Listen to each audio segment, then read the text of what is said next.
네, 다음 주 8일부터는 JP모건 헬스케어 컨퍼런스가 열립니다. 우리나라 제약 바이오 산업의 아주 중요한 이벤트라고 할 수 있는데요. 오늘 그래서 산업 분석에서는 정윤택 제약산업전략연구원장 모시고 우리나라 K바이오에 대해서 살펴보도록 하겠습니다. 어서 오십시오. 네, 안녕하십니까. 요즘 바쁘시겠습니다. 연초니까 예. 아무래도 여러 가지 예. 행사도 많고 그런 것 같습니다. 좀 늦었지만 새해 복 많이 새해 복 많이 받으시고요. 받으십시오. 예. 자, 어쨌든 간에 JP모건 컨퍼런스, 여긴 하여튼 글로벌 제약 바이오업계 아주 초미의 관심사 맞습니다. 아니겠습니까? 우리나라 기업들 대거 참가하는데 어떤 면면이 있는지 좀 소개를 해 주시죠. 네, 그렇습니다. 한미약품이나 유한양행, 기타 이제 우리나라에서 빅딜을 성공했던 예. 하나의 모멘텀이 됐던 게 바로 JP모건 헬스케어 컨퍼런스다라고 얘기를 하고 있습니다. 그래서 전 세계적으로 한 50여 개국, 1,400기업 정도, 14,000명 정도 참석을 한다라고 합니다. 그래서 올해 같은 경우에도 이제 우리 기업들, 그래서 이제 발표하는 기업과 이제 참가하는 기업들 이렇게 구분해서 볼 수가 있는데, 올해 그 메인 트랙에서는 삼성바이오로직스, 그 다음에 셀트리온, 서 회장께서 직접 발표를 합니다. 서정균 회장이. 네, 4년 만에 직접 발표를 하고, 주요한 내용들은 아마 이제 삼성바이오로직스는 어쨌든 간에 이제 성과를 좀 점검하고 앞으로의 청사진을 제시할 거로 보고 있고요. 셀트리온 같은 경우에는 이제 최근에 합병도 이루어지고 예. 제약도 이제 점차적으로 통합을 할 거 아닙니까? 그래서 그런 측면에서의 앞으로의 청사진을 좀 제시할 거다 이렇게 예측들을 하고 있고요.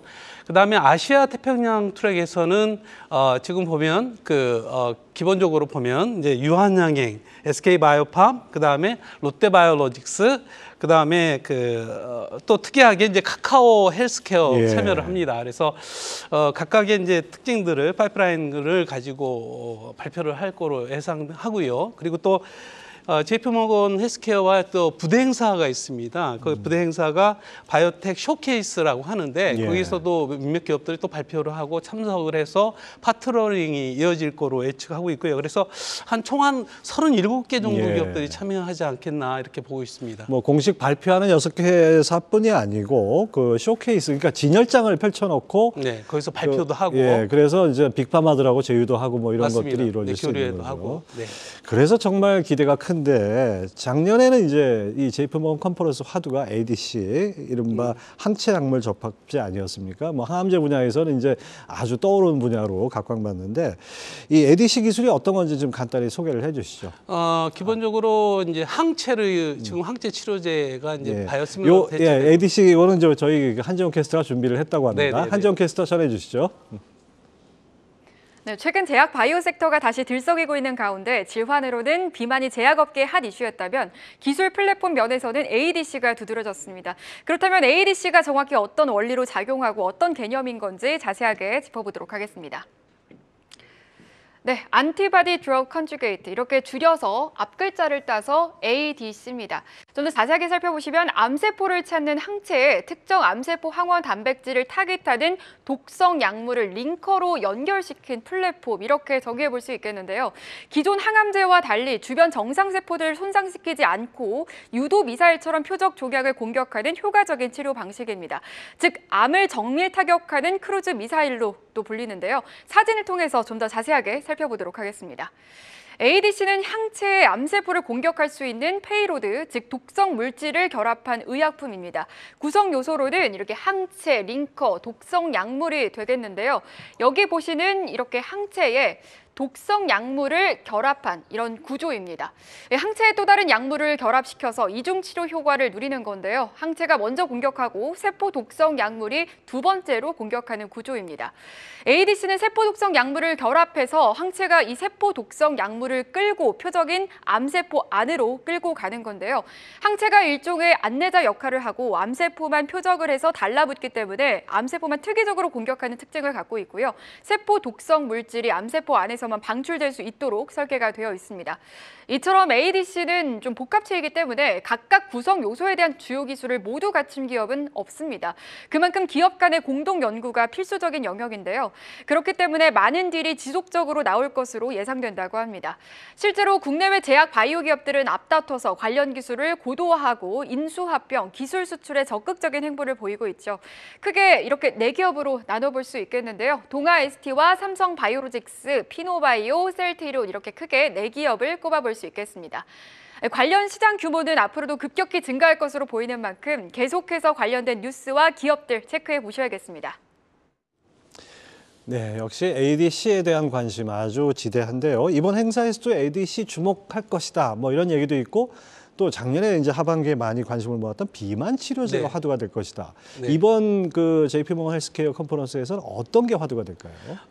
뭐 말씀처럼 뭐 ADC랑 비만 치료제 주목을 받을 것 같습니다. 그래서 어쨌든 4가지 측면에서 좀 접근을 해볼 수가 있는데요. 첫 번째는 이렇게 ADC와 같이 그 어떤 새로운 모달리티라고 하거든요. 치료 예. 방법. 그래서 ADC뿐만 아니라 이제 그 유전자 세포 치료제 뭐 그리고 또 작년 12월에 버텍스와 크리스퍼 세라피틱스가 공동 개발한 그러한 유전자 가위라고 하죠. 예. 통해 가지고 유전병 치료제를 허가를 받았거든요. 새로운 또 패러다임이 전환되는 그런 어떤 획기적인 일이다 이렇게 얘기를 하고 있습니다. 그래서 이런 첫 번째는 어떤 그 새로운 모달리티에 대한 그러한 이슈. 두 번째는 뭐니 이제 질환이죠. 그래서 항암제가 어쨌든 꾸준하게 주목을 받을 수밖에 없고요. 거기에 알츠하이머 이제 레케미가 작년 7월에 원인 치료를 하는 획기적인 치료제로서 허가를 받았지 않습니까?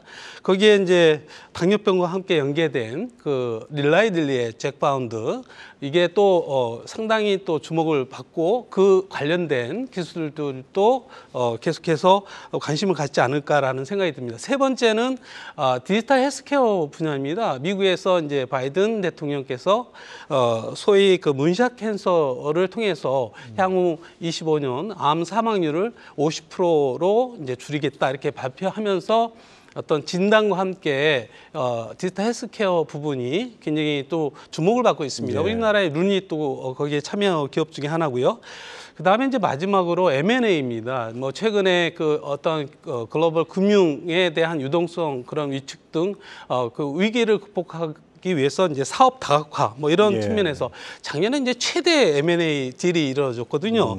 그 홀라이즌을 그 암젠이 280억 불에 사들이면서 굉장히 또 이 부분에 있어서 이제 새로운 어떤 큰 규모로 이렇게 M&A가 이루어졌는데 거기에 이제 로슈도 비만 치료제 카무세라픽스라는 회사를 뭐 40억 불, 31억 불 정도에 또 인수를 했습니다. 이와 같이 M&A라는 큰 이슈가 어쨌든 이번에 JP모건 헬스케어 컨퍼런스에서도 역시 논의가 되지 않을까 이렇게 생각합니다. 네, 뭐 새로운 치료법이라든지 AI를 활용한 뭐 여러 가지 암 정보 프로젝트나 그다음에 M&A 여러 가지 이슈들이 아마 나올 것 같습니다.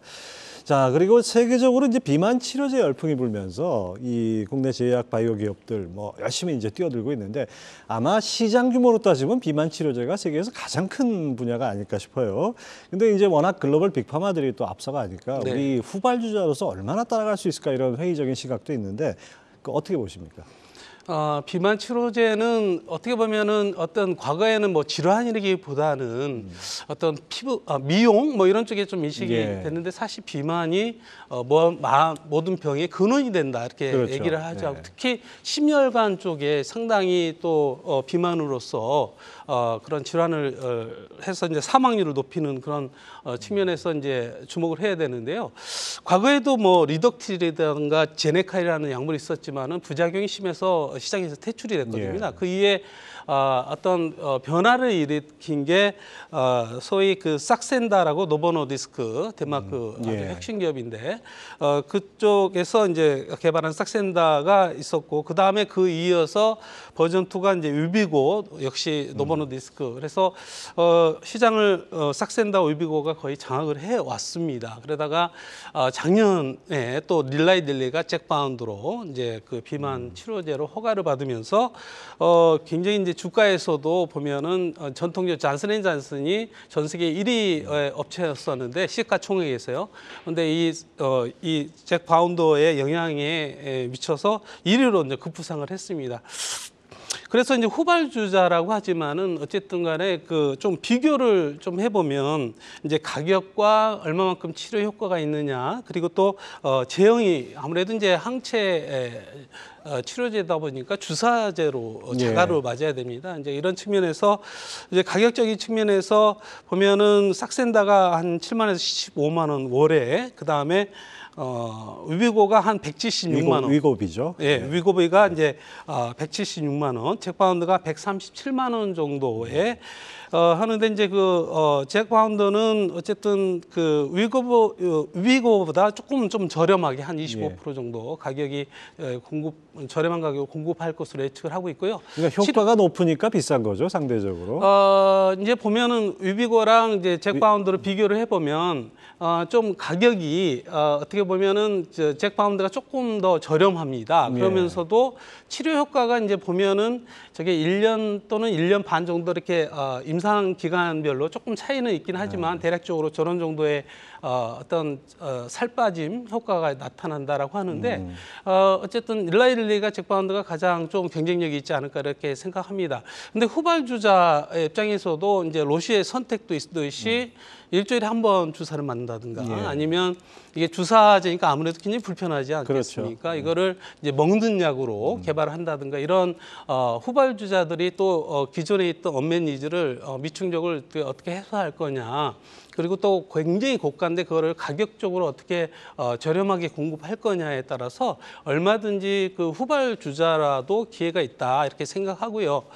국내에는 여기 보면 이제 한미약품이나 일동제약, 동아 ST 등등이 이제 이 계열의 이제 GLP-1이라는 타겟을 기본적으로 해서 연계해서 하거든요. 대부분의 이제 GLP-1 유도체를 개발하는데 이제 한미약품은 기존에 산오피에서 대규모 이제 라이센싱 아웃을 했던 그러한 그 GLP-1 계열 약물을 뭐 지금 임상 3상을 또 준비하고 시작하는데 아마 2026년에 출시가 예상될 것으로 보고 있더라고요. 그래서 그런 게 또 후발주자로서 어쨌든 경쟁력이 있지 않을까 이렇게 생각합니다. 그냥 단순히 뭐 새로 먼저 개발했다는 것도 중요하지만은 그렇죠. 얼마나 편리하게 그리고 네. 또 짧은 기간에 효과를 내느냐 이것도 또 관건이겠네요. 그렇습니다. 그러니까 후발주자가 치고 들어갈 여지가 있다 이렇게 볼 수 있습니다. 그렇게 볼 수 있을 것 같습니다. 자, 과거 JP모건 컨퍼런스에서는 뭐 한미약품을 시작으로 ABL 바이오나 뭐 유한양행 이렇게 빅딜이 일어나서 아주 투자자들도 큰 관심을 모았는데 올해도 좀 성과가 크지 않을까 기대가 됩니다. 어떻게 좀 주목할 만한 기업이나 기술이 있나요? 지금까지 이렇게 쭉 보면요, 기본적으로 미국에서 이제 임상을 글로벌 임상을 하는 기업들, 그 다음에 또 두 번째 좀 봐야 되는 게. 아까 이제 언급했던 새로운 모달리 치료 방법에 대해 ADC라든가 아니면 세포 유전자 치료제라든가 이런 유전자 가위라든지 이 플랫폼을 활용한 그런 기술을 보유한 기업. 세 번째가 미래의 어떤 부담이 큰 질병들, 항암제, 그다음에 알츠하이머, 비만 치료제, 뭐 이런 부분들. 그리고 마지막 네 번째로 좀 주목을 같이 봐야 되는 게 뭐냐면 JP모건 헬스케어 컨퍼런스 참여 기업들. 역시 열심히 또 노력하고 있지 않습니까? 그리고 또 암학회 등 그런 그 세계 유수한 학회에서 발표하고 또 검증하고 하는 그런 기업들이 향후에도 지속적으로 큰 규모의 기술 수출을 일궈내지 않을까 이렇게 생각합니다. 뭐 과거에 비해서는 상당히 그런 기업들이 다수 많이 늘어났기 때문에 일일이 언급하기보다는 아무튼 이런 네 가지 측면에서 좀 접근을 해 보신다라고 하면 미래에 유망한 기업을 좀 발굴하고 그리고 또 투자해도 손색이 없지 않을까 이렇게 생각합니다. 작년에 우리나라 제약바이오 기업들 기술 수출이 총 20건 7조 9천억 원 규모라고 하는데요. 한번 지난해 어떤 성과가 있었는지 한번 정리를 한번 해주시죠. 그렇습니다. 이제 뭐 기본적으로 좀 의미 있는 2022년에 굉장히 위축됐었거든요. 기술 수출 부분에서. 그러다가 작년에 제가 볼 때 뭐 여러 건이 있겠지만 20건이니까요. 그중에 저는 한 3건 정도를 의미를 좀 부여를 하고 싶습니다. 먼저 종군당입니다. 첫 번째가 종군당 같은 경우에는 이제 노바티스의 기술 수출을 했는데요. 이제 과거 이제 종군당이 노바티스랑 특허 분쟁 굉장히 오랫동안 싸움을 했습니다. 그래서 그리고 또 종군당이 지금까지 한 1조 원 정도 투자를 했다라고 합니다. R&D 투자. 그럼에도 불구하고 국산 신약을 보유했지만 이렇게 기술 수출하는 거는 또 처음이라고 상당히 합니다. 의미가 있네요. 네, 그래서 결국에는 꾸준하게 오랫동안 기술 수출을 한다라고 하면 결국에는 이런 성과가 만들어질 수 있다라는 걸 보여줬고요. 그리고 또 과거 이제 특허 소송으로 노바티스와 이제 종군당 싸움에서 이제 적과의 동침, 어떤 때는 경쟁 관계이지만 어떤 때는 협력 관계로 또 예. 인식될 수 있는 계기다. 그다음에 두 번째 기업으로 좀 언급하고 싶은 게 아까 ADC 얘기했지만은 레고캠. 레고캠 같은 경우에는 지금까지 그 ADC에 대한 플랫폼을 기반으로 해서 10여 차례 한 8조 6천억 정도를 기술 수출을 했다라고 합니다. 그래서 예. 작년에 이제 아주 그 단일권으로 최대 규모인 2조 한 2천억 정도 기술 수출을 했는데요.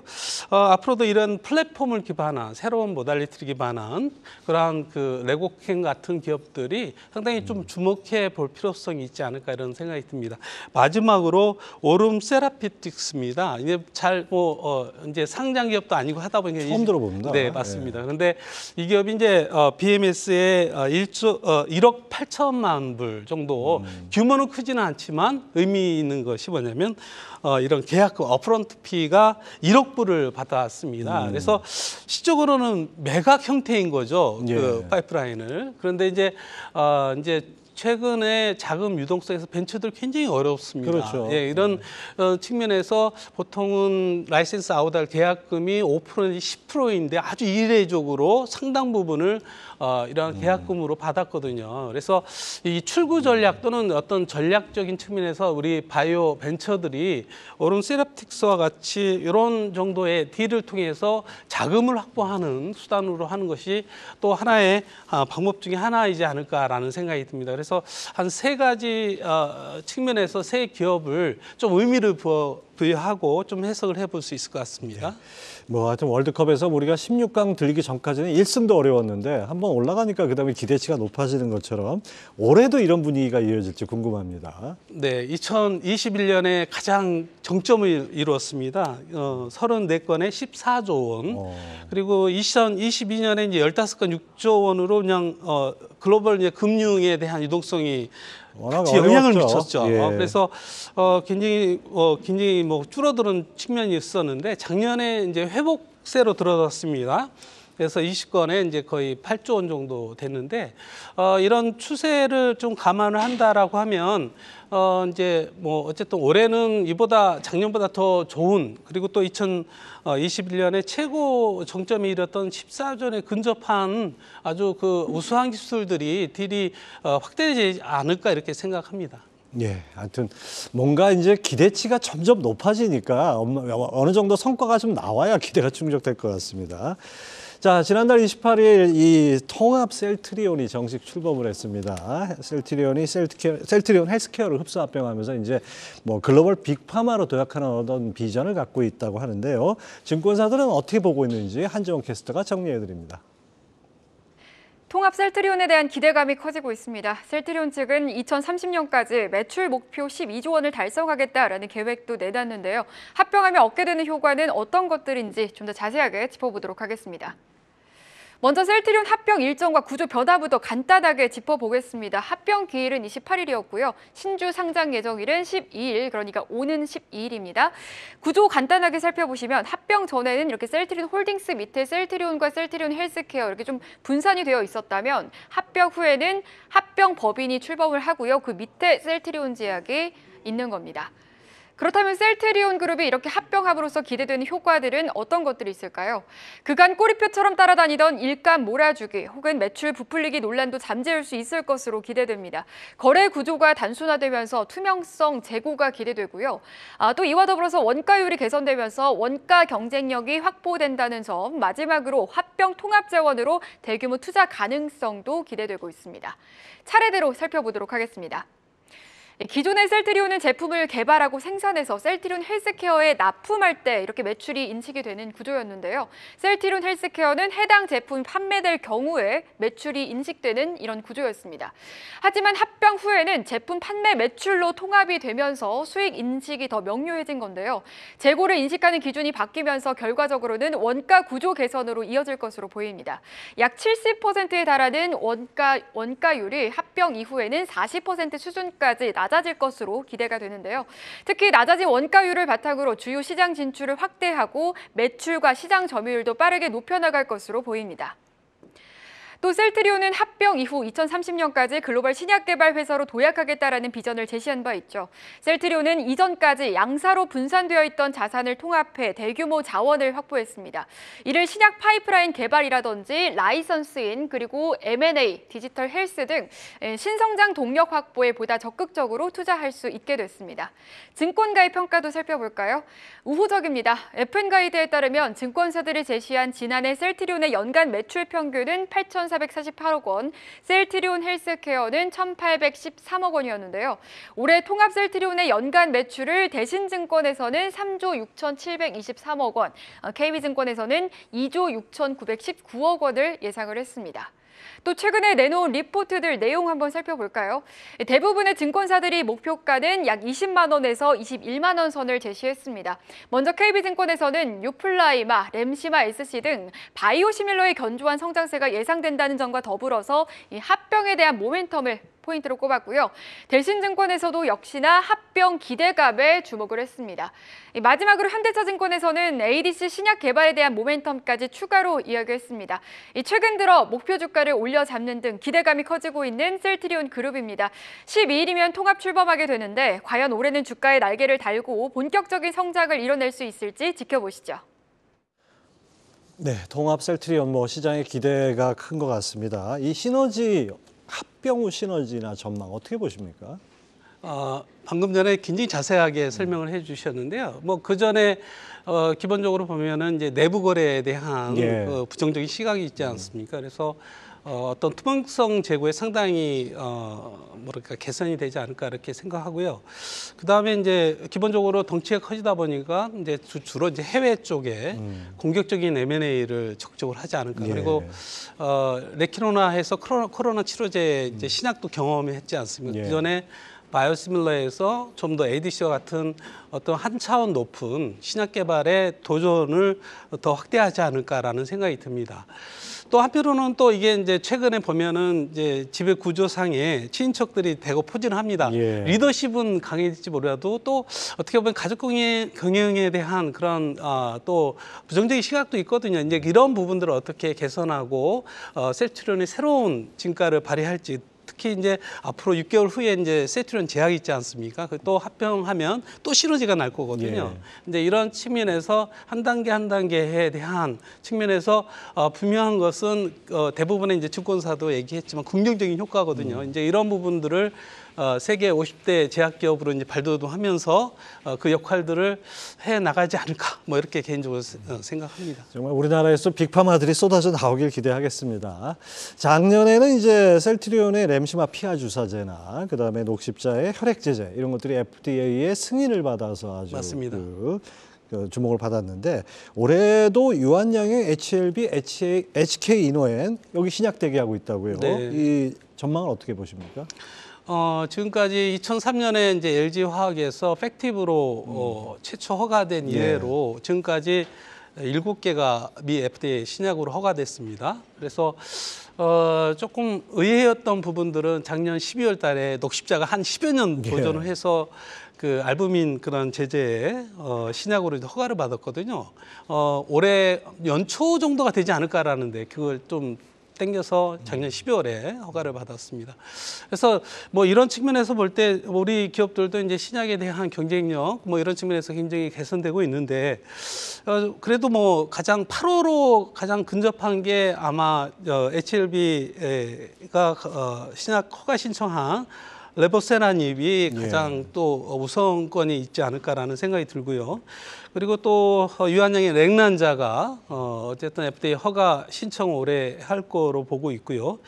그다음에 한올 바이오파마 안구 건조증 치료제, 그다음에 휴젤의 보톡스 제제 등이 올해 그 어떤 미 FDA 신약 신청을 통해서 가시적인 성과가 나오지 않을까 이렇게 예측해 볼 수 있을 것 같습니다. 예, 그렇습니다. 뭐 미국이야 뭐 세계에서 가장 큰 시장이니까 이 제약 바이오 업계에서도 당연히 주목을 할 수밖에 없는데 기존에 허가된 제품 중에서 상당히 좀 이렇게 성과가 나는 그런 기업이나 제품이 있다면 어떤 것들이 있을까요? 그렇습니다. 신약도 옛날에 국산 신약 하면은 맨 어떻게 보면 많은 투자를 했지만 매출 성과가 이루어지지 않는다 했지만 최근에 보면 국내에서도 국산 시장들이 상당히 선전을 하고 있거든요. 마찬가지로 미국에서도 이제 막 이렇게 성숙 단계를 가기 전에 이제 성장기 단계에 있거든요. 그래서 전 세계에서 미국이 한 40%의 시장을 점유를 하고 있고 가장 어떤 가격적인 측면에서도 가장 메리트 있는 그런 국가라고 볼 수 있는데요. 우선은 이제 셀수는 SCMC마 이제 신약으로 허가를 받고 이제 점차적으로 이제 매출이 일어날 것으로 보고 있고 가장 조금 제일 앞서 나가는 게 SK바이오팜의 뇌전증 치료제입니다. 뭐 작년에 이제 한 3천억 정도 매출을 올렸다라고 하는데 이게 이제 아마 기하급수적으로 이렇게 성장 곡선을 걷기 때문에 늘어나지 않을까라는 생각이 듭니다. 그리고 이제 대웅제약의 보톡스 나보타 역시 마찬가지로 좀 주목해 볼 수 있을 것 같고요. 한미약품도 이제 스펙스럼사의 라이센스 아웃했던 허중군 감소증 치료제가 있습니다. 뭐 이것도 마찬가지로 이제 허가된 기간이 조금 흐르기 때문에 이거 급속한 또 매출이 일어나지 않을까 이렇게 생각합니다. 네, 완전 뭐 우리 기업들이 많은 성과를 내고 있습니다. 자, 그리고 원장님께서는 올해도 이게 위탁개발생산 CDMO라고 하는 위탁개발생산이 호황이 계속될 것이다 이렇게 보셨는데 이건 어떤 배경인가요? 우선은 이제 글로벌 시장에서 바이오 약품이 주목을 받고 있고 바이오 약품 뭐 다품종 소량 생산 하나의 기업에서 모두 커버하기 어려운 측면들이 있고요. 그리고 또 주로 CMO 같은 경우에는 마찬가지로 이제 항암제라든가 이런 쪽에 이제 굉장히 전문적인 그런 어떠한 지식이 필요한 부분이고요. 설비도 마찬가지고 그래서 2026년에 한 200억 불 정도 시장이 성장할 것으로 예측을 하고 있습니다. 특히 이제 세포주 중에 이제 동물 세포가 굉장히 시장을 장악을 하고 있는데요. 삼성 바이오로직스가 2025년에는 전 세계 2위 로슈 다음에 2위권으로 급부상할 것으로 보고 있습니다. 계속해서 이제 송도에 이제 공장을 확대하고 있지 않습니까? 그런 영향인 것 같고 뭐 이런 게 이제 삼성 바이오로직스의 미래의 어떤 가치 측면에서 굉장히 주목해 볼 필요성이 있는 부분이죠. 네, 그렇습니다. 자, 이 고금리에서 참 고생을 많이 했는데 금리 인하 얘기도 나오고 있고 그다음에 여러 가지 다양한 기술 이전 성과도 기대가 됩니다. 올해 제약바이오 업계 전망 어떻게 보십니까? 2022년을 보더라도 이제 글로벌 이제 금리와 함께 또 상고의 어려움, 환율, 금리 그 역시 뭐 영향을 많이 미치지 않았습니까? 그래서 그런 측면에서 이제 투자도 위축되고 라이센스 딜도 위축되고 하는 측면들이 있었는데 뭐 대부분의 이제 전문가들이 예측하기에 올해 하반기 정도는 금리 인하 기전으로 변환된다 이렇게 예측들을 하고 있지 않습니까? 뭐 이런 맥락에서 볼 때 제약바이오도 마찬가지로 올해는 작년에 비해서 더더욱 그 어떤 기술 수출이라든가 아니면 투자 활성화 이런 측면에서 좀 더 드라이브가 나지 않을까 또 확대되지 않을까 이렇게 예측해 볼 수 있을 것 같습니다. 네. 올해 이제 다음 주부터 열리는 JP모건 헬스케어 컨퍼런스 마치 매년 열리는 축구 월드컵처럼 우리 제약바이오 업계에 큰 성과가 있길 기대하겠습니다. 자, 지금까지 제약산업전략연구원의 정윤택 원장 함께했습니다. 말씀 감사합니다. 네.